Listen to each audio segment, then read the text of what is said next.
Hello students, I welcome you to this class. यहाँ पर हम इंग्लिश का एक नया चैप्टर पढ़ेंगे।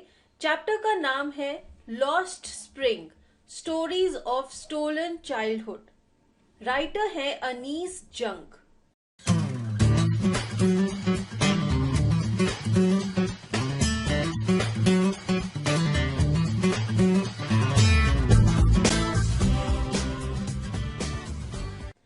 जैसे कि हमें स्टोरी के नाम से ही, टाइटल से ही पता चल रहा है ये किस चीज की स्टोरी है। Lost spring.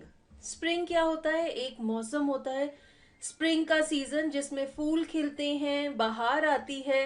और यहाँ पर हमारी राइटर क्या कह रही है? लॉस्ट स्प्रिंग, यानी कि इतना सुहाना जो मौसम है, फूलों के खिलने का जो मौसम है, वो गुम हो गया है, खत्म हो गया है। और फर्दर वो अपने इस टाइटल को और ज्यादा इलेबोरेट करने के लिए कहती हैं स्टोरीज ऑफ स्टोलन चाइल्डहुड। ऐसी कहानियां, ऐसे बचपन की कहानियां जिनका बचपना खत्म हो गया है, चुरा लिया गया है।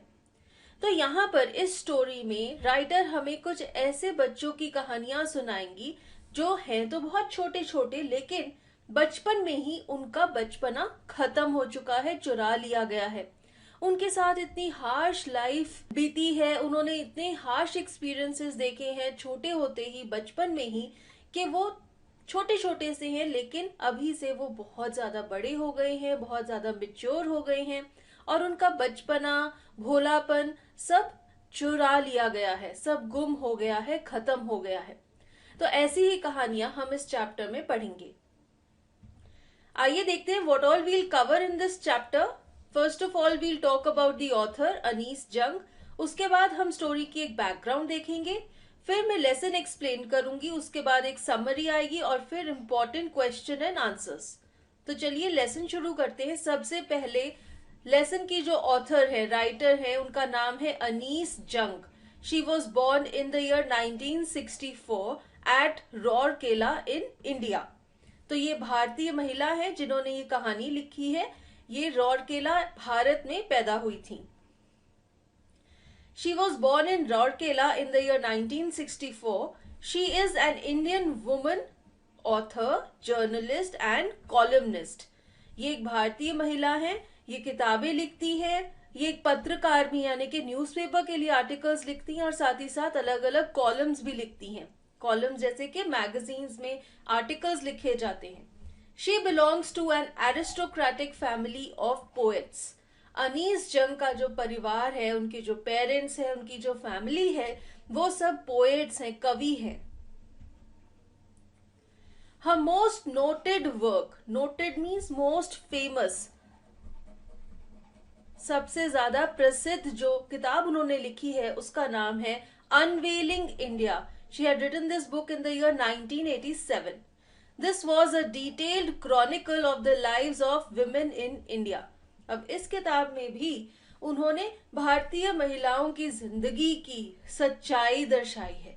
तो इससे हमें ये पता लग जाता है कि अनीस जंग ऐसी रियलिस्टिक टॉपिक्स पे लिखती हैं। अभी हम जो कहानी पढ़ेंगे उसमें उन्होंने ऐसे बच्चों की कहानियां लिखी हैं जो कि बचपन में ही बहुत बड़े हो गए हैं, बहुत मैच्योर हो गए हैं, जिनका बचपना खो गया है। और इस किताब में, जो कि उनकी सबसे मशहूर किताब है, उसमें उन्होंने ऐसे ही इंडियन विमेन की लाइफ की सच्चाई दर्शाई है।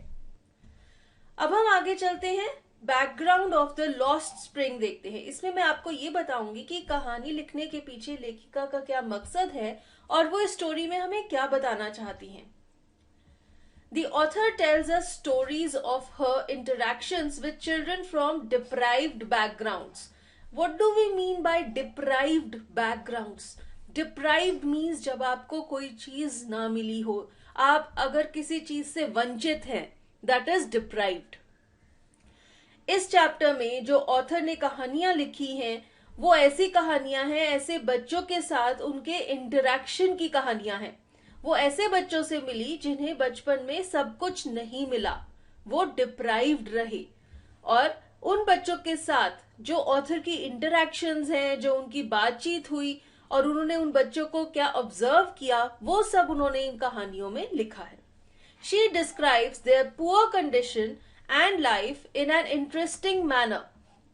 कहानियां बहुत ही ज्यादा दिलचस्प हैं, लेखिका ने बहुत ही अच्छे से लिखी हैं और बड़े ही अच्छे से उन्होंने इन बच्चों की गरीबी भरी हालत और बुरी जिंदगी के बारे में लिखा है। The story touches the reader and is thought provoking. Thought provoking का मतलब है कि हमारा भी दिमाग इस तरफ चलने लग जाता है कि हम ऐसा क्या कर सकते हैं कि इन बच्चों की हम मदद कर सकें। कहानियां इतनी रियल हैं, इतनी इमोशनल वे से लिखी हैं कि जब आप उन कहानियों को पढ़ते हैं तो आपके दिल को छू जाती हैं। आपको भी इन बच्चों के लिए फील होता है और ऐसे लगता है कि ये बच्चे बेचारे कितने मजबूर हैं और हमें किसी तरह से इनकी मदद करनी चाहिए। तो यही खासियत है अनीस जंग की। उन्होंने ये कहानियों को इतने अच्छे तरीके से लिखा है, इतने अच्छे से डिस्क्राइब किया है कि हम भी उनके साथ जुड़ जाते हैं। अब हम आगे चलते हैं, हम स्टोरी पढ़ेंगे और साथ ही साथ मैं आपको स्टोरी एक्सप्लेन भी करूंगी। इस चैप्टर में 2 स्टोरीज हैं। स्टोरी नंबर 1 है समटाइम्स आई फाइंड अ रूपी इन द गार्बेज। तो इस स्टोरी का जो टाइटल है वो क्या है कि कभी कभी मुझे कचरे के ढेर में 1 रुपया मिल जाता है। तो इसी से हमें कुछ आइडिया हो जाता है कि कहानी किसके बारे में है। ये एक रैग पिकर बॉय के बारे में है। रैग पिकर यानी कि कूड़ा उठाने वाला। रैग पिकर लड़का एक छोटा सा लड़का है जिसका काम है, जिसका फैमिली बिजनेस है, हम कह सकते हैं रैग पिकिंग करना, कूड़ा इकट्ठा करना। और वो ये कह रहा है कि कभी कभी मुझे कूड़े के ढेर में से 1 रुपया भी मिल जाता है। तो देखिए कितनी वैल्यू है उसके लिए 1 रुपए की, कि वो ये अपने आप को लकी मान रहा है और ये कह रहा है कि वो क्यों गार्बेज उठाता है, क्यों कूड़ा उठाता है, क्योंकि कभी कभी वो लकी हो जाता है और उसे उसमें से 1 रुपया भी मिल जाता है। इससे हमें पता लगता है कि वो कितनी गरीबी में रहता है और वो कितना डेस्परेट है, कितनी ज्यादा वैल्यू है उसके लिए 1 रुपए के भी, कि उस 1 रुपए को पाने के लिए वो इस गार्बेज को इकट्ठा करता है सारा दिन। अब हम स्टोरी शुरू करते हैं। Why do you do this? I asked Sahib, whom I encounter every morning scrounging for gold in the garbage dumps of my neighborhood. अब ये कौन कह रहा है Why do you do this? हमारी राइटर अनीस जंग वो इस लड़के साहिब से बात कर रही है। साहिब कौन है? कूड़ा उठाने वाला है, एक रैग पिकर। यहाँ पर आप फोटो में भी देख सकते हैं कूड़ा उठाने वाला लड़का, ऐसा ही लड़का है साहिब। और हमारी राइटर अनीस जंग उससे पूछती हैं तुम क्यों करते हो ये सब? और वो ये कहती हैं कि मैं इस लड़के साहिब को हर रोज सुबह मिलती हूँ, क्योंकि वो हर रोज सुबह क्या कर रहा होता है? स्क्राउंजिंग। स्क्राउंजिंग मीन्स सर्चिंग फॉर, किसी चीज को ढूंढना। और वो क्या ढूंढ रहा है? Gold in the garbage dumps of my neighbourhood. Anees Jung के घर के पास जो कूड़े के ढेर है वहां पर हर रोज सुबह साहिब आता है और वहां से सारे कूड़े को फरोलता है, उसमें हाथ मारता है। ऐसा लगता है कि मानो वो उस कूड़े में से सोना ढूंढ रहा हो। अब हमें लगेगा यार कूड़े के ढेर में सोना कहां से आ जाएगा? What do they mean by saying gold over here? Writer क्या कहना चाहती हैं? वो ये कहना चाहती हैं इतनी मेहनत से साहिब इस कूड़े को छांटता है जैसे कि मानो उसे उस कूड़े में से सोना मिलेगा। बट एक्चुअली यहाँ पर गोल्ड का क्या मतलब है? कोई भी चीज, छोटी मोटी टूटी फूटी चीज जिसे सब लोग अनवांटेड समझ के गार्बेज के ढेर में गिर देते हैं, वो चीज भी साहिब के लिए गोल्ड के बराबर है। तभी तो वो बेचारा इतनी मेहनत करके इस कूड़े को छांट रहा है कि अगर उसे ऐसी कोई टूटी फूटी चीज भी मिल जाए वो भी उसके काम की है और वो भी उसके लिए बहुत ज्यादा इंपॉर्टेंट है। तो यहाँ पर ओपनिंग लाइन में हमारी राइटर साहिब नाम के रैग पिकर लड़के से पूछ रही हैं कि तुम ये सब क्यों करते हो। और वो साहिब को हर रोज सुबह मिलती हैं जब वो उनके घर के पास के कूड़े के ढेर में से रैग पिकिंग करके मानो कोई सोने जैसी महत्वपूर्ण या बहुमूल्य चीज को ढूंढ रहा होता है। Sahib left his home long ago.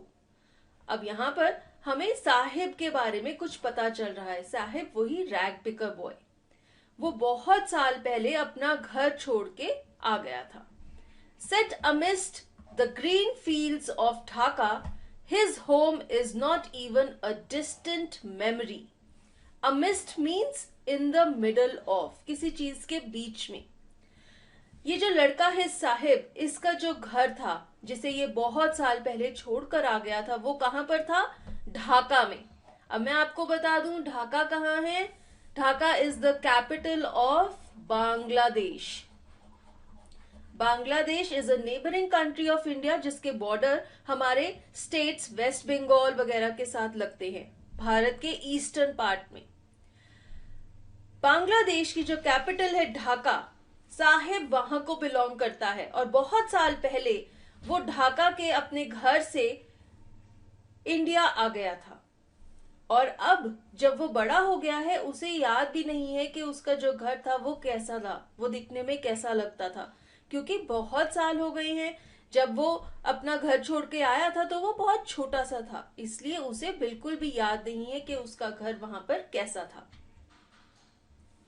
There were many storms that swept away their fields and homes, his mother tells him. अब साहिब को जब उसकी मदर उनके पुराने घर के बारे में बताती है जो कि ढाका में था, तो वो कहती है कि बहुत सारे तूफान आए बेटा, हमारा घर समुंदर के बिल्कुल पास था और जब भी तूफान आता था सारा घर, सारे खेत खलियान सब टूट फूट जाते थे, खत्म हो जाते थे. That's why they left looking for gold in the big city where he now lives. और उसकी मम्मा कहती है कि तभी हम लोग घर छोड़कर आ गए और आकर यहाँ रहने लग गए. और वो किस चीज के लालच में यहाँ पर आए? Looking for gold. फिर से यहाँ पर राइटर ने गोल्ड लिखा है.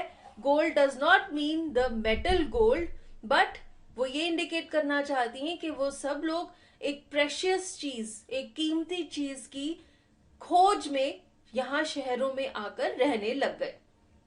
और बदले में उन्हें क्या मिल रहा है? यहाँ पर लोगों का फेंका हुआ कूड़ा, जिसमें से वो छांट के कोई ऐसी चीजें ढूंढ लेते हैं जो कि उनके फायदे की हों.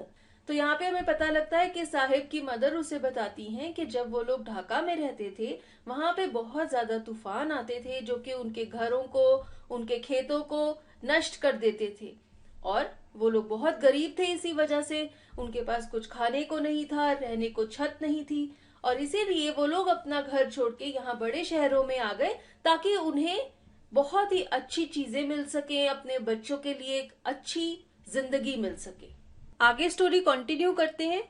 आई have nothing else to do, he mutters looking away. Mutters का मीनिंग है to speak in a low voice. जब हम धीरे धीरे बोलते हैं, क्योंकि हमें जो हम बोल रहे हैं वो हम बोलना नहीं चाहते लेकिन हमें मजबूरी में बोलना पड़ता है, तब हम मटर करते हैं. अब यहाँ पर साहिब ऑथर को रिप्लाई दे रहा है. जब ऑथर ने उससे पूछा था तुम ये सब क्यों करते हो, तो वो क्या जवाब देता है? वो कहता है मेरे पास करने के लिए और कुछ है ही नहीं. और वो एक साइड को देख रहा है क्योंकि वो भी इतना खुश नहीं है उस काम से जो वो कर रहा है. आगे चलते हैं. गो टू स्कूल, आई से ग्लाइबली, realizing immediately how hollow the advice must sound. Glibly का मतलब है speaking or spoken in a confident way but without careful thought or honesty. जब आप बड़े ही कॉन्फिडेंस से कोई बात बोलते हैं लेकिन आप ये सोचते नहीं है कि आप क्या बोल रहे हैं और ना ही आप सच्चाई से वो बात बोलते हैं. That is glibly. हमारे राइटर बड़े ही कॉन्फिडेंस से as a matter of fact Saheb को कहती है स्कूल जाओ ना. और तभी साथ के साथ उन्हें यह भी रियलाइज होता है कि उनकी ये जो सजेशन है वो कितनी हॉलो है. हॉलो मीन्स मीनिंगलेस है, उसका कोई मतलब नहीं बन रहा, उसका कोई सेंस नहीं है. क्यों? क्योंकि जिस कंडीशन में साहिब रहता है उन लोगों के लिए सर्वाइवल भी बहुत मुश्किल है. अपने लिए 2 टाइम का खाना इकट्ठा कर पाना, कपड़े इकट्ठे कर पाना और अपने सर पे एक छत प्रोवाइड करना, ये मीन्स भी उनके लिए इतने मुश्किल हैं कि स्कूल जाना तो वो लोग सोच भी नहीं सकते, इमेजिन भी नहीं कर सकते, और उनके लिए स्कूल जैसी फैसिलिटी अवेलेबल भी नहीं है.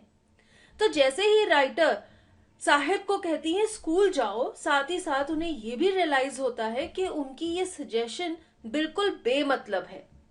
अब जब हमारी राइटर साहिब को ये एडवाइस देती हैं कि उसे स्कूल जाना चाहिए, तो आगे पढ़ते हैं कि साहिब क्या कहता है। साहिब कहता है, there is no school in my neighbourhood, when they build one I will go. इससे हमें पता लगता है ना कि अभी भी उसके अंदर बचपना है, कितना क्यूट है वो, कितना सिंसियर है वो, कितना सच्चा है वो राइटर को कहता है कि मेरे नेबरहुड में जहां पर मैं रहता हूँ वहां पर आसपास कोई स्कूल नहीं है, लेकिन जब भी एक स्कूल बनेगा मैं वहां जरूर जाऊंगा। इससे हमें पता लगता है कि वो स्कूल जाना चाहता है, लेकिन उसके पास वो फैसिलिटी नहीं है। राइटर कहती है, if I start a school will you come, I ask half jokingly. तो थोड़ा सा यहाँ पे हमें बुरा सा फील होता है कि राइटर उसके साथ मजाक कर रही हैं, बेचारे की हालत का फन बना रही हैं। और ये अक्सर बहुत सारे लोग ऐसे करते हैं, वो उस बच्चे को ऐसे ही बिना किसी मतलब के, ना तो वो कोई स्कूल बना रही हैं, ना ही उनका ऐसा कोई प्लान है, लेकिन वो उसे कहती हैं कि अगर मैं एक स्कूल शुरू करूंगी तो क्या तुम मेरे स्कूल पर आओगे। Yes, he says smiling broadly. अब जब साहिब को ये ऑफर मिलती है, वो कहती हैं कि मैं स्कूल खोलूंगी, तुम मेरे स्कूल पे आना, वो बहुत खुश हो जाता है और बहुत बड़ी सी स्माइल देके कहता है, हाँ हाँ जरूर, मैं आपके स्कूल में आना चाहूंगा। तो यहाँ पर साहिब हमारी राइटर को कहता है कि मेरे घर के नेबरहुड में जहां मैं रहता हूँ वहां आसपास कोई स्कूल नहीं है, और जब भी वहां पर एक स्कूल बनेगा तो मैं वहां जरूर जाऊंगा। राइटर उससे मजाक में ये पूछती है कि अगर मैं एक स्कूल खोलूंगी तो क्या तुम आओगे। साहिब रिप्लाई में कहता है, हाँ हाँ मैं जरूर आऊंगा। A few days later, I see him running up to me. Is your school ready? थोड़े दिनों बाद साहिब राइटर के पास आता है और पूछता है कि क्या तुम्हारा स्कूल तैयार हो गया। तो वो उसी दिन की बात कर रहा है जब राइटर ने ये कहा था कि अगर मैं एक नया स्कूल खोलूंगी तो क्या तुम आओगे। तो यहाँ पर अब राइटर को ये रियलाइज होता है कि उन्होंने कितनी बड़ी गलती की। उन्होंने तो ऐसे ही मजाक में ये बात बोल दी साहिब को कि अगर मैं स्कूल शुरू करूंगी तो क्या तुम मेरे स्कूल आओगे, लेकिन साहिब ने उनकी बात सीरियस ली और वो उनसे पूछता है कि क्या तुम्हारा स्कूल शुरू हो गया है, क्या मैं तुम्हारे स्कूल में आ सकता हूँ। और वो जवाब में कहती है, it takes longer to build a school, I say embarrassed at having made a promise that was not meant. Embarrassed means feeling ashamed, शर्मिंदा होना। अब अपने आप को बचाने के लिए और उस लड़के को ये ना शो करने के लिए कि वो ऐसे ही झूठ बोल रही थी, उन्होंने क्या कहा, स्कूल बनाने में तो बहुत ज्यादा वक्त लगता है।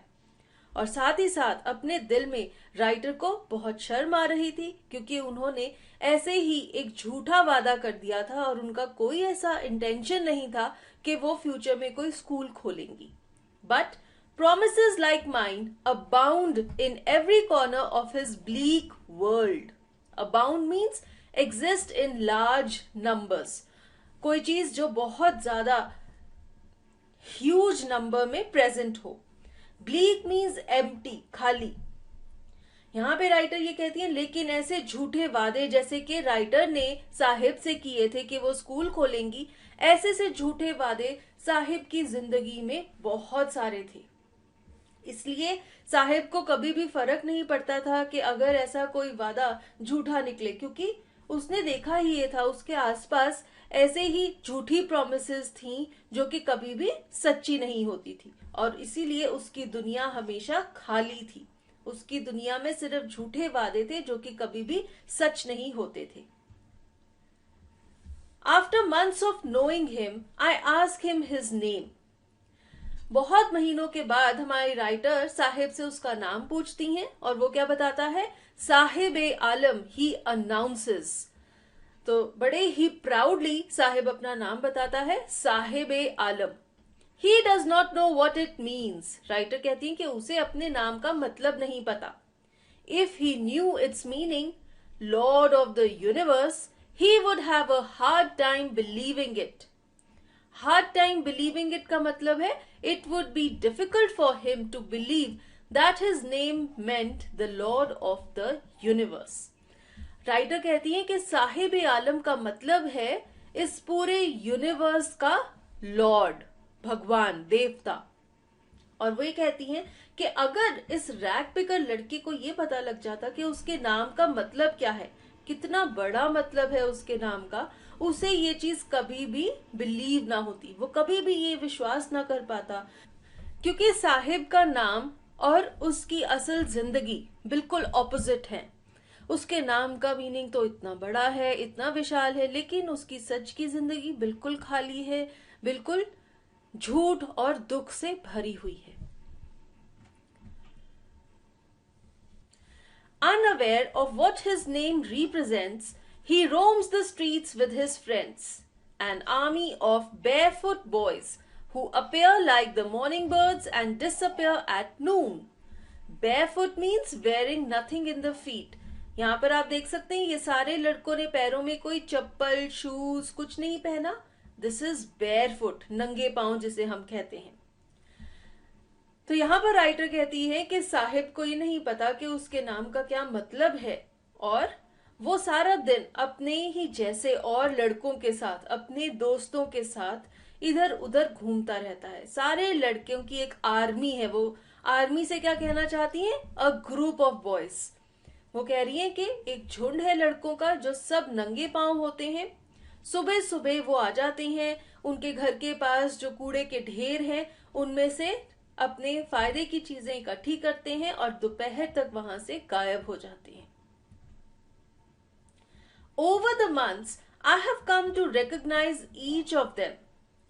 अब हमारी राइटर उनको हर रोज देखती हैं और पिछले कई महीनों से वो लड़के वहां पर हर रोज आते हैं और इसलिए वो उन सबको पहचानने लग गई हैं।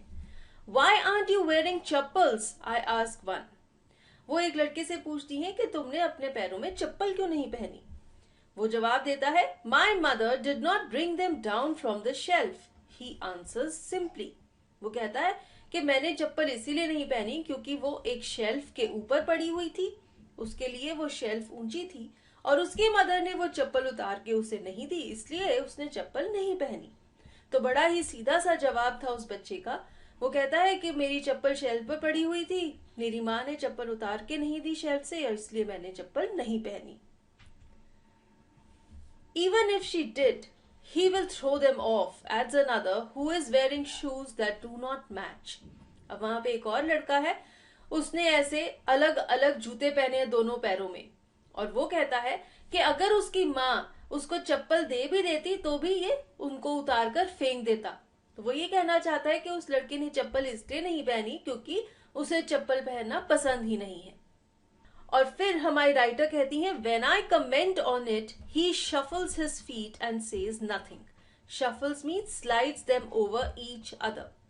जब हमारी राइटर इस लड़के को कहती है कि तुमने दोनों पैरों में अलग अलग जूते क्यों पहने हुए हैं, तो वो थोड़ा घबरा जाता है और घबराहट में अपने दोनों पैरों को एक दूसरे के ऊपर रख लेता है, मानो कि वो उनको छुपाने की कोशिश कर रहा है, और राइटर को जवाब में कुछ भी नहीं कहता।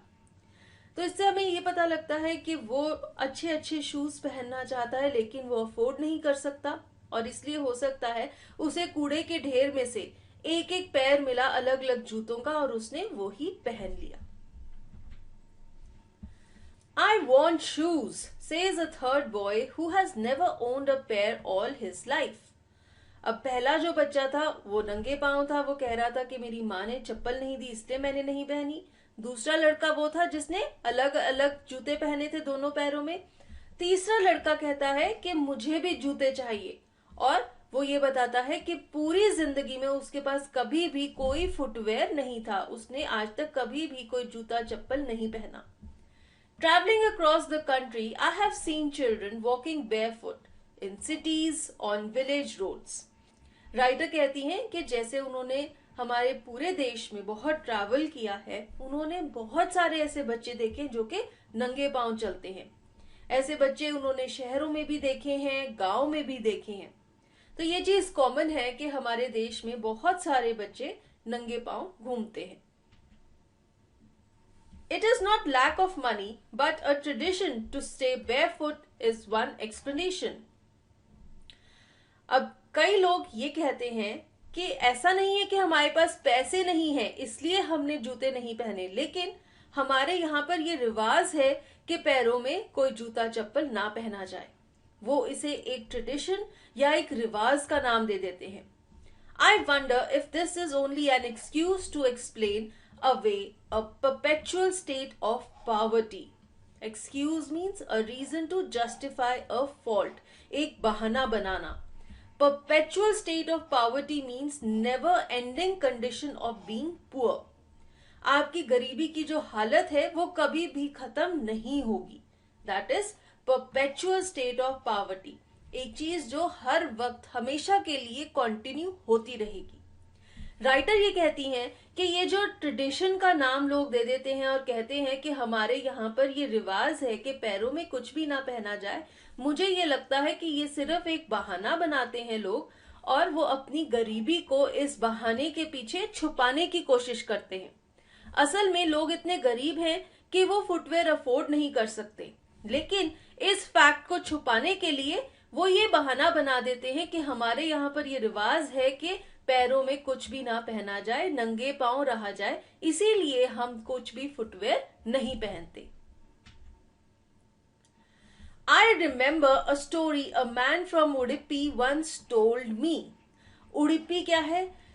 कर्नाटका स्टेट में एक छोटा सा शहर है उडुपी. राइटर कहती हैं कि एक बार एक आदमी था जो कि उडुपी को बिलोंग करता था और उसने मुझे एक कहानी सुनाई. As a young boy, he would go to school past an old temple where his father was a priest. ये आदमी जब छोटा सा लड़का था तब वो स्कूल जाया करता था और उसके स्कूल के रास्ते में एक पुराना सा मंदिर आता था और उस मंदिर के पुजारी उस लड़के के फादर ही थे. तो जब भी वो स्कूल जाता था रास्ते में एक मंदिर आता था और उस मंदिर में उसके पापा पुजारी लगे हुए थे. He would stop briefly at the temple and pray for a pair of shoes. ये लड़का क्या करता था? ये रास्ते में रुक जाता था मंदिर के सामने और भगवान जी से ये पूजा करता था कि उसे जूतों का एक पेयर मिल जाए. तो देखा आपने बच्चों का दिल कितना साफ होता है. उसे सिर्फ एक जूतों का पेयर चाहिए और उसी के लिए वो हर रोज स्कूल जाते वक्त रास्ते में मंदिर के बाहर रुकता था और भगवान से पूजा करता था. 30 years later, I visited his town and the temple, which was now drowned in an air of desolation. Desolation means the state of being empty, खाली होना. राइटर कहती हैं कि 30 साल बाद जब मैं इस शहर उडुपी में गई और उस मंदिर में गई तो मैंने क्या देखा कि अब वो जो मंदिर है वो खाली है और वहां पर आसपास कोई भी लोग नहीं है. In the backyard where lived the new priest, there were red and white plastic chairs. A young boy dressed in a grey uniform, wearing socks and shoes, arrived panting and threw his school bag on a folding bed. Panting means taking short and quick breaths. तो यहाँ पर writer हमें बता रही है कि 30 साल पहले वहां का सीन कितना अलग था और अब क्या क्या चेंजेस आ गए थे उडुपी में. वो कहती हैं कि मंदिर के बाहर जो बैकयार्ड था, मंदिर के पीछे जहां पर नया पुजारी रहता था, वहां पर अब लाल और सफेद रंग की प्लास्टिक की कुर्सियां पड़ी हुई थी.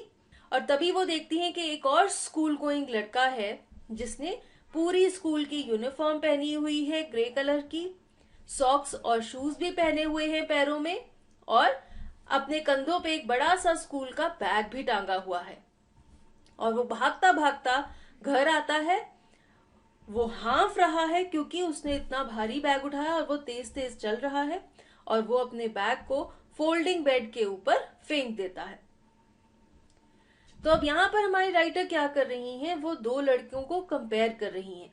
एक तो वो लड़का था जो 30 साल पहले घर से स्कूल जाते हुए रास्ते में मंदिर के बाहर रुकता था और भगवान से पूजा करता था कि उसे जूतों का एक पेयर मिल जाए.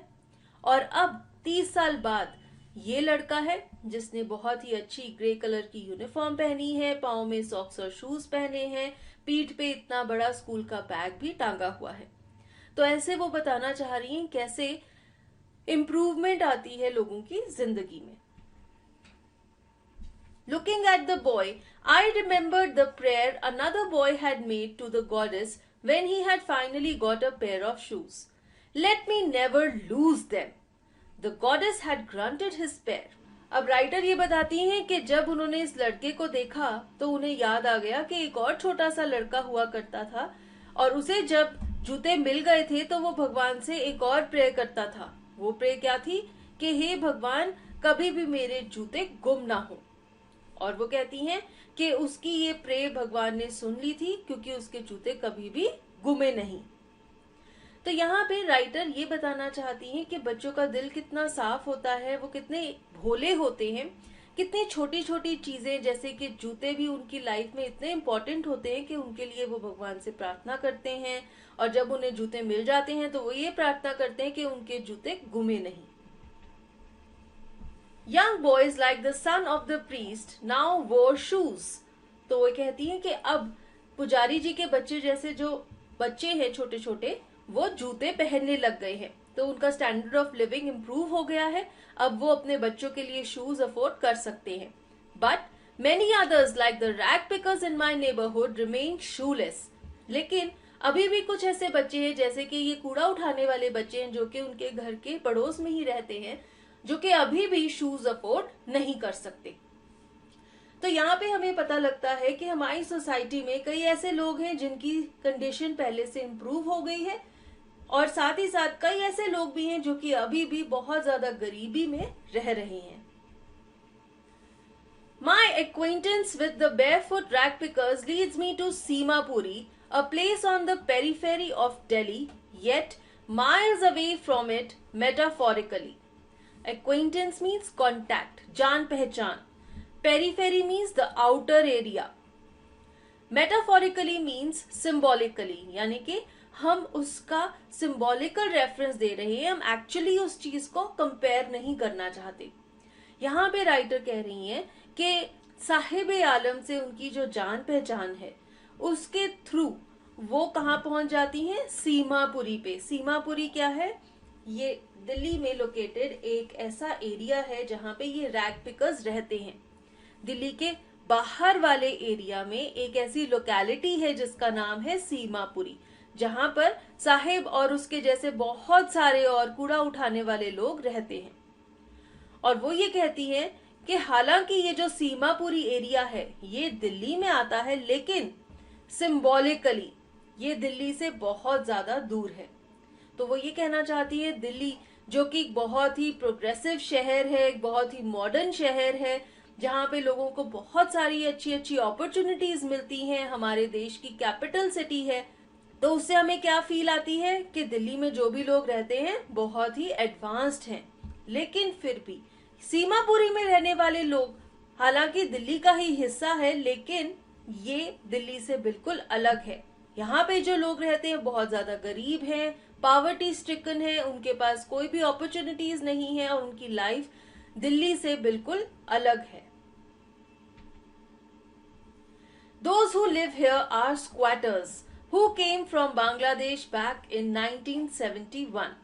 Squatters means a person who unlawfully occupies an uninhabited building or unused land. किसी भी अनयूज जमीन को नाजायज तरीके से कब्जा कर लेना और उस पर रहने लग जाना, ऐसे लोगों को कहते हैं स्क्वाटर्स। कोई खाली सरकारी जमीन पड़ी है, वेस्ट लैंड पड़ी है, उस लैंड पर जाकर रहने लग जाना, ऐसे लोगों को क्या कहते हैं? स्क्वाटर्स। तो सीमापुरी में जितने भी लोग रहते हैं वो सब भी स्क्वाटर्स हैं। वो वहां पर लॉफुली नहीं रहते, वो उस एरिया को ओन नहीं करते, वो उस जमीन के मालिक नहीं है, बस उन्होंने उस जमीन पर जाकर अपने घर बना लिए और वहां पर रहने लग गए। और वो सब लोग बांग्लादेश से भारत आए थे 1971 में। 1971 वो साल था जब भारत और पाकिस्तान के बीच में युद्ध हुआ था और तब पाकिस्तान के दो हिस्से हो गए थे, बांग्लादेश और पाकिस्तान। बांग्लादेश को पाकिस्तान से अलग कर दिया गया था और उसे एक अलग देश बना दिया गया था। तब उस वॉर के टाइम पर बहुत सारे लोग बांग्लादेश से भागकर भारत आ गए थे और सीमापुरी में जितने भी कूड़ा उठाने वाले लोग रहते हैं वो सब भी बांग्लादेश से 1971 में भागकर भारत आए थे। Sahibs family is among them, Sahib की जो फैमिली है वो भी ऐसी ही है। ये सब भी बांग्लादेश से 1971 में भागकर भारत आ गए थे। Seemapuri was then a wilderness, it still is, but it is no longer empty. Wilderness means a wasteland, एक डंप यार्ड, एक ऐसा एरिया जहां पे पूरे शहर का कूड़ा फेंका जाता है। आप सबको पता होगा, नहीं तो मैं आपको बता दूं कि हर शहर में, खास करके बड़े बड़े शहरों में, कुछ ऐसा एरिया सरकार अलग से अलॉट कर देती है गार्बेज डंपिंग के लिए, जिसे डंप लैंड भी कहते हैं या फिर वेस्ट लैंड कहते हैं। सीमापुरी भी दिल्ली का एक वेस्ट लैंड है। यहाँ पर पूरे शहर का कूड़ा लाकर फेंका जाता है। तो हमारी राइटर कहती हैं कि अभी भी सीमापुरी एक वेस्टलैंड ही है, लेकिन अब वो खाली नहीं है। वहां पर बांग्लादेश से बहुत सारे माइग्रेंट लोग आकर इलीगली रहने लग गए हैं। In structures of mud with roofs of tin and tarpaulin, devoid of sewage, drainage और running water, live 10,000 rag pickers. What is tarpaulin? Tarpaulin is a heavy duty waterproof cloth. एक ऐसा material जो कि पानी को बहने नहीं देता अपने थ्रू। तो यहाँ पे राइटर ये बता रही है कि ये लोग सीमापुरी में किन कंडीशंस में रहते हैं। वो कहती हैं कि इनके जो घर हैं, जो स्ट्रक्चर्स हैं, वो मिट्टी के बने हुए हैं और उन्होंने उसके ऊपर टिन या फिर तरपाल की छत डाली हुई है। और ना तो वहां पे कोई सीवेज फैसिलिटीज हैं, कोई ड्रेनेज की पाइप्स नहीं डली हुई, ना तो वहां पे रनिंग वाटर आता है। और ऐसी इनह्यूमन कंडीशंस में 10,000 कूड़ा उठाने वाले लोग सीमापुरी इलाका में रहते हैं। और इससे हमें ये पता लगता है कि ये लोग बस जबरदस्ती बांग्लादेश से भागकर भारत आकर रहने लग गए, इसीलिए ताकि वो लोग ठीक से सरवाइव कर सके। तो इतनी पुअर और इनह्यूमन कंडीशन में रहने वाले लोग का मेन एम क्या होगा कि इन्हें सर्वाइवल के लिए खाना मिल सके, तन ढकने के लिए कपड़े मिल सके और अपने सर पे एक छत मिल सके। उससे ज्यादा अगर कुछ भी इन्हें मिलता है तो वो इनके लिए क्या है? गोल्ड। तभी हमारी राइटर ने स्टोरी में लिखा कि ये लोग यहाँ पर गोल्ड ढूंढने आते हैं। बच्चे वहां पर कूड़ा क्यों उठाते हैं? गोल्ड ढूंढने के लिए। क्या ढूंढते हैं वो कूड़े में? कोई भी ऐसी चीज, कोई फटा पुराना जूता, कोई फटा पुराना कपड़ा, 1 रुपए का सिक्का, वो सब भी उनके लिए गोल्ड है, क्योंकि वो लोग ये सब चीजें भी अफोर्ड नहीं कर सकते। फिर राइटर कहती हैं, they have lived here for more than 30 years without an identity, without permits, but with ration cards that get their names on voters list and enable them to buy grain. Permits means legal documents, जैसे कि Aadhaar, ID card, voter ID card. वो ही कहती हैं कि ये लोग सीमापुरी में पिछले 30 सालों से रह रहे हैं, लेकिन इनकी कोई भी आइडेंटिटी नहीं है। They are not recognized by law because they are not the citizens of India. ये लोग बांग्लादेश से भागकर भारत आए हुए हैं। इनके पास कोई भी लीगल डॉक्यूमेंट्स नहीं है, कोई आईडी कार्ड्स नहीं है, लेकिन इनके पास राशन कार्ड है। राशन कार्ड क्यों है? क्योंकि राशन कार्ड के जरिए इन्हें राशन मिलता है, अनाज मिलता है खाने के लिए। और दूसरा कार्ड इनके पास क्या है? इनके नाम वोटर्स लिस्ट में डले हुए हैं, इनके वोटर आईडी कार्ड भी बने हुए हैं। तो इससे हमें क्या पता लगता है? उस एरिया के जो मिनिस्टर्स हैं, जो भी एमपीज, एमएलएज हैं, उन्होंने क्या किया है? उन्होंने इन लोगों को वहां पर रहने की परमिशन दे दी है, क्योंकि उसके बदले में ये लोग उन्हें वोट देते हैं, उन्हें वहां का मिनिस्टर बनाते हैं। और साथ ही साथ वो लोग क्या करते हैं? उनसे वोट लेने के लिए उन्हें राशन कार्ड दे दिए गए हैं, जिससे उन्हें सस्ता राशन मिल जाता है। तो यहाँ पे हमें पता लगता है कि सीमापुरी के लोगों को राशन के बदले में और वहां पर रहने के बदले में वहां के मिनिस्टर्स को वोट देना पड़ता है। तो हम ये भी कह सकते हैं कि ऐसी जो लोकेलिटीज हैं, ऐसे जो लोग हैं, ये सीमापुरी में क्यों सरवाइव कर रहे हैं? क्योंकि वहां के जो मिनिस्टर्स हैं, उन्होंने उन्हें वहां पर रहना अलाउ किया हुआ है।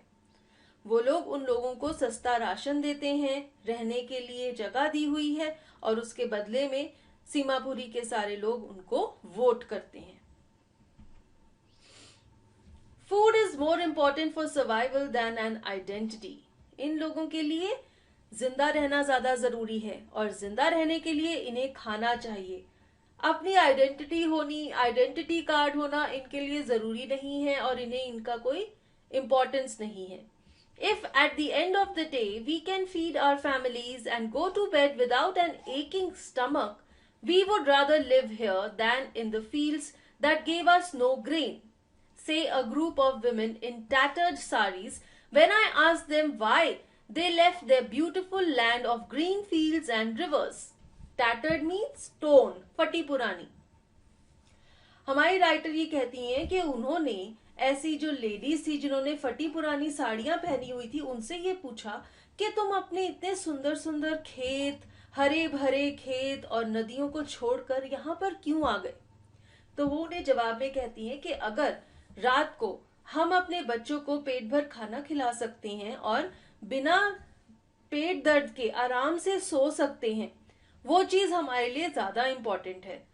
और अगर हम अपने गांव में रहें, अपने देश में रहें, वहां पे हमारे पास खाने के लिए कुछ नहीं है, हम भूख से मर जाएंगे, और इसलिए वहां पर रहने का कोई फायदा नहीं है। तो यहाँ पर हमें पता लगता है कि ये लोग इतने गरीब हैं, एकिंग स्टमक होता है उनका, यानी कि उनके पेट में भी दर्द होता है भूख की वजह से। तो उनको इतना थोड़ा खाना मिलता है कि अगर किसी दिन उन्हें अच्छा और भरपेट खाना मिल जाए और वो आराम से रात को सो पाए, ऐसी जिंदगी उनके लिए अपने गांव में रहने से भी ज्यादा बेटर है। और ऐसी जिंदगी पाने के लिए ही वो अपने हरे भरे खेत और नदियां छोड़कर यहाँ दिल्ली में सीमापुरी में आकर रहने लग गए। Wherever they find food, they pitch their tents that become transit homes. Transit home is a temporary home. जैसे कि आपने देखे होंगे जो लोग कैरावैन्स में घूमते हैं, मुसाफिर होते हैं, उन्हें जहां पर भी खाना मिल जाता है वो वहीं पर रुक जाते हैं, अपने घर बना लेते हैं और टेम्पररी घरों में रहते हुए वहां पर रहने लग जाते हैं। Children grow up in them, becoming partners in survival. And survival in Seemapuri means rag picking. वो कहती हैं कि साथ साथ जब ये लोग ऐसे ही टेम्पररी घरों में रहते हैं, उनके बच्चे तो बड़े होते जाते हैं और धीरे धीरे वो भी ऐसे ही अपने आप को जिंदा रखने के लिए अलग अलग काम करने लग जाते हैं। और जितने भी लोग सीमापुरी में रहते हैं उनके लिए सर्वाइवल का क्या मीन्स है, क्या काम वो करते हैं जिंदा रहने के लिए? कूड़ा उठाना, रैग पिकिंग करना। तो यहाँ पे हमारी राइटर सीमापुरी के लोगों की जिंदगी को और अच्छे से हमें डिस्क्राइब कर रही हैं। वो कहती हैं कि इन लोगों को जहां पर भी खाना मिलता है ये लोग वहां पर ही रहने लग जाते हैं और इनके बच्चे धीरे धीरे बड़े होते जाते हैं और वो भी जिंदा रहने के लिए अलग अलग तरीके अपनाते रहते हैं। और सीमापुरी में रहने वाले सब लोग रैग पिकिंग करते हैं, कूड़ा उठाते हैं। Through the years, it has acquired the proportions of a fine art. वो कहती हैं कि अब तो इन कूड़ा उठाने वाले लोगों के लिए अच्छा कूड़ा चुनना और बारीकी से उसमें से अपने फायदे की चीजें छांटना एक कला बन गई है। Garbage to them is gold. इनके लिए कूड़ा भी सोने के बराबर है। देखिए आप, कितना कंट्रास्टिंग कंपैरिजन है दो चीजों में। एक तरफ है गार्बेज और एक तरफ है गोल्ड। और वो कह रही है कि सीमापुरी में जितने भी रैग पिकर्स रहते हैं उनके लिए कूड़ा सोने के बराबर है, इतना वैल्यूएबल है। जो चीज सब लोग अपने घर से फेंक देते हैं, उनको वो चीज जरूरत नहीं है, वो चीजें भी इन लोगों के लिए सोने के बराबर महत्वपूर्ण है। It is their daily bread, a roof over their heads, even if it is a leaking roof, but for a child it is even more. अब वो कहती हैं कि इन लोगों के लिए गार्बेज इतना इंपॉर्टेंट है क्योंकि गार्बेज में से यूजफुल चीजें ढूंढ ढूंढ के वो बेचते हैं और उन पैसों से वो अपने लिए खाना खरीदते हैं, अपने घरों के ऊपर छत डालते हैं, चाहे वो छत लीक भी कर रही हो। यानी कि कई बार उन्हें गार्बेज में से ही ऐसी चीजें मिल जाती हैं जिनके साथ वो अपने घरों की छत को ढक सकते हैं। और वो जो चीजें हैं वो ऑब्वियसली फटी पुरानी तो होंगी, तो वो लीक भी करेंगी, लेकिन फिर भी इनको कोई प्रॉब्लम नहीं है क्योंकि कुछ हद तक तो वो उनके सर को, उनके घर की छत को ढक रही हैं। और जो बच्चे हैं जो कूड़ा उठाते हैं, उनके लिए तो गार्बेज इन सब चीजों से भी ज्यादा है, क्योंकि उसमें से उन्हें कभी फटे पुराने जूते मिल जाते हैं, फटे हुए कपड़े मिल जाते हैं, या कभी कभी 1 रुपए का सिक्का भी मिल जाता है। I sometimes find a rupee, even a 10 rupee note, Sahib says, his eyes lighting up. Lighting up means to show joy and happiness. Sahib बहुत ज्यादा खुश है जब वो राइटर को कहता है कि मुझे तो कूड़े में कभी कभी 1 रुपया या फिर 10 रुपए का नोट भी मिल जाता है। When you can find a silver coin in a heap of garbage, you don't stop scrounging, for there is hope to find more. और वो कहती है कि सही बात है, जब इस लड़के को कूड़े के ढेर में एक चांदी का सिक्का भी मिल जाता है तो उसे ये लगेगा कि कूड़ा छांटना कोई बुरा काम नहीं है, और इसीलिए इसी आशा के साथ कि उसे और अच्छी चीजें कूड़े में से मिलेंगी, वो कूड़ा छांटता जाता है। तो यहाँ पे राइटर इन रैग पिकर बच्चों की मेंटल कंडीशन हमें बता रही हैं कि वो क्यों ऐसा काम करते हैं, उन्हें ये काम करना बुरा क्यों नहीं लगता, क्योंकि उन्हें ये होप है कि हो सकता है हमें गार्बेज में कोई अच्छी फायदेमंद चीजें मिल जाएं, और इसी होप के साथ वो इस गार्बेज को छांटते रहते हैं। It seems that for children, garbage has a meaning different from what it means to their parents. Writer ये कह रही है कि बच्चों के लिए गार्बेज का अलग मतलब है और उनके पेरेंट्स के लिए गार्बेज का अलग मतलब है। For the children, it is wrapped in wonder. For the elders, it is a means of survival. एक ही कूड़े का ढेर है, लेकिन उसमें से बच्चे जो चीजें ढूंढते हैं वो अलग टाइप की हैं, और उनके पेरेंट्स जो चीजें ढूंढते हैं वो अलग टाइप की हैं। बच्चे ऐसी चीजें ढूंढते हैं जिनका वो सपना देखते हैं, जो कि उनके लिए वंडर है, ऐसी चीजें जिनको वो कभी भी रियल लाइफ में पा नहीं सकते और वो उनको पहनना चाहते हैं, जैसे कि शूज। और जो उनके बड़े हैं वो गार्बेज में ऐसी चीजें ढूंढते हैं जिनके साथ वो सरवाइव कर सकें। सरवाइव किन चीजों से किया जाता है? Food, clothing and shelter. तो इन बच्चों के जो पेरेंट्स हैं, जो एल्डर्स हैं, वो इस गार्बेज के डंप में ऐसी चीजें ढूंढते हैं जिनको बेच के वो पैसे ले आए और उन पैसों से वो अपने बच्चों को खाना खिला सकें, कपड़े पहना सकें या उनके घर पे छत डाल सकें। और बच्चे कूड़े के ढेर में ऐसी चीजें ढूंढते हैं जिनसे वो अपने सपने पूरे कर सकें, ऐसी चीजें जिनके लिए वो हमेशा से वंडर करते हैं, वो चाहते हैं कि उन्हें वो चीजें मिले, लेकिन वो अपने पैसों से वो चीजें कभी नहीं खरीद सकते, इसलिए वो फटी पुरानी चीजें ही लेना पसंद करते हैं जो कि उन्हें कूड़े के ढेर में से मिल जाती हैं। One winter morning, I see Sahib standing by the fenced gate of the neighborhood club, watching two young men dressed in white playing tennis. अब यहाँ पर राइटर कहती हैं कि एक सुबह सर्दियों का मौसम था जब उन्होंने देखा कि साहिब एक फेंस लगे हुए गेट के पास खड़ा हुआ है। ऐसे नेट लगी हुई थी गेट पर, कोई अंदर नहीं जा सकता था, और वो गेट था उनके घर के पास में क्लब था उसका, और वो दो लोगों को देख रहा था जिन्होंने सफेद रंग के कपड़े पहने हुए थे और वो क्लब के अंदर टेनिस खेल रहे थे। I like the game, he hums, content to watch it standing behind the fence. Content means satisfied, संतुष्ट होना। तो अपने ही मुंह में साहिब कहता है कि मुझे ये खेल बहुत पसंद है, लेकिन फिर भी वो यहाँ पर इस फेंस के पीछे खड़े होकर इस गेम को देखकर ही खुश है। I go inside when no one is around, he admits. The gatekeeper lets me use the swing. वो कहता है कि जब क्लब में कोई भी नहीं होता तब मैं अंदर चला जाता हूँ, और जो गेट कीपर है, जो गार्ड है, वो मुझे झूला भी झूलने देता है। Sahib too is wearing tennis shoes that look strange over his discolored shirt and shorts. तो यहाँ पे राइटर कहती हैं कि साहिब ने भी टेनिस शूज पहने हुए हैं, और बड़े अजीब लग रहे हैं उसके टेनिस शूज, क्योंकि ऊपर के जो कपड़े हैं वो कैसे हैं, उसकी जो शर्ट पहनी हुई है उसका भी कलर खराब हुआ हुआ है और उसकी शॉर्ट्स भी ऐसे ही है पुरानी सी। तो ऐसे शर्ट और निक्कर पहने हुए है साहिब, और पैरों में उसने टेनिस शूज पहने हुए हैं।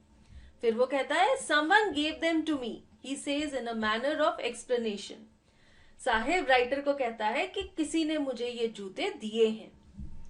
तो वो ये एक्सप्लेन करना चाहता है, क्योंकि उसे भी लगता है कि राइटर ये सोच रही होंगी कि उसके पास इतने अच्छे टेनिस शूज कहां से आए। तो वो उन्हें कहता है कि किसी ने मुझे ये जूते दिए हैं। The fact that they are discarded shoes of some rich boy who perhaps refused to wear them because of a hole in one of them does not bother him. Discarded means thrown away. कोई चीज जो आपको नहीं चाहिए और आप उसे गिर देते हैं। Bother means worry. किसी चीज से कोई फर्क ना पड़ना। तो राइटर ये कहती है कि सच में वो जो जूते हैं जो साहिब ने पहने हुए हैं वो किसी अमीर घर के लड़के ने गिर दिए होंगे, क्योंकि वो उन्हें पहनना नहीं चाहता था, या हो सकता है कि उनमें एक आधा छेद हो गया होगा और उस वजह से उसने वो जूते गिर दिए और साहिब ने कूड़े के ढेर से उठा लिए होंगे। लेकिन साहिब को इस चीज से कोई प्रॉब्लम नहीं है।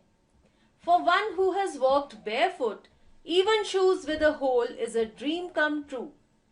वो कहती है कि ऐसा इंसान जो कि पूरी जिंदगी नंगे पांव चलता रहा हो, जिसके पास आज तक कभी भी कोई जूता चप्पल नहीं था, उसके लिए छेद वाले जूते भी एक सपने के बराबर हैं।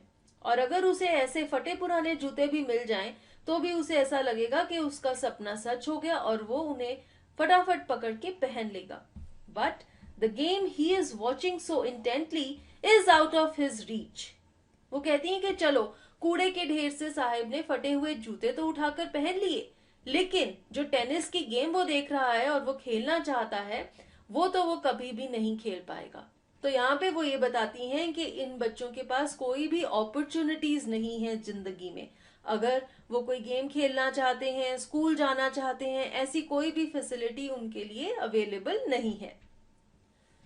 This morning, Sahib is on his way to the milk booth.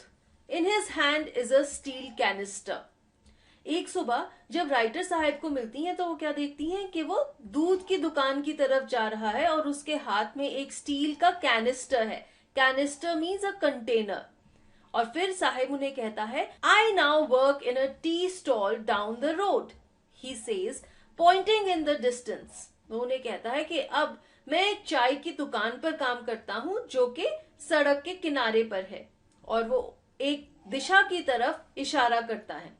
Sahib writer को ये बताता है कि अब मैं एक चाय की दुकान पर काम करता हूं और वो उन्हें उसकी डायरेक्शन भी बताता है। और फिर वो कहता है I am paid 800 rupees and all my needs. वो कहता है कि चाय की दुकान से मुझे 800 रुपए तनख्वाह मिलती है और साथ ही साथ खाना भी मिलता है। तो यहाँ पे साहिब राइटर को बता रहा है कि अब उसकी तरक्की हो गई है, अब वो कूड़ा नहीं उठाता, उसे एक चाय की दुकान पर काम मिल गया है, वहां से उसे हर महीने 800 रुपए मिलेंगे और खाना भी मिलेगा। Does he like the job, I ask. Writer उससे पूछती है क्या तुम्हें अपना काम पसंद है। His face I see has lost the carefree look. Writer कहती है कि जब मैंने साहिब के चेहरे की तरफ देखा तो जब वो रैक पिकिंग किया करता था उसका चेहरा बेफिक्र हुआ करता था, लेकिन अब वो बेफिक्री वाली लुक खत्म हो गई है। The steel canister seems heavier than the plastic bag he would carry so lightly over his shoulder. यहाँ पर राइटर साहिब के पुराने काम को, रैक पिकिंग को, उसके नए काम के साथ जो वो टी स्टॉल पे काम कर रहा है, दोनों को कंपेयर कर रही हैं। वो कहती है कि जो स्टील का कंटेनर साहिब ने उठाया हुआ है, ऐसा लग रहा है कि ये कंटेनर बहुत भारी है, और जो प्लास्टिक का थैला वो उठाया करता था जब वो रैक पिकिंग किया करता था, वो थैला बहुत ही ज्यादा हल्का हुआ करता था। तो यहाँ पे राइटर क्या कहना चाहती हैं जब वो इन दोनों चीजों को कंपेयर कर रही हैं, वो ये कह रही हैं कि जब साहिब एक रैक पिकर था, वो कूड़ा उठाता था, तब वो अपना मालिक था, वो इंडिपेंडेंटली काम करता था, वो किसी का सर्वेंट नहीं था, और इसलिए वो बहुत ज्यादा लाइट माइंडेड हुआ करता था। लेकिन अब वो किसी के टी स्टॉल में काम कर रहा है, किसी और का कंटेनर उठाकर घूम रहा है।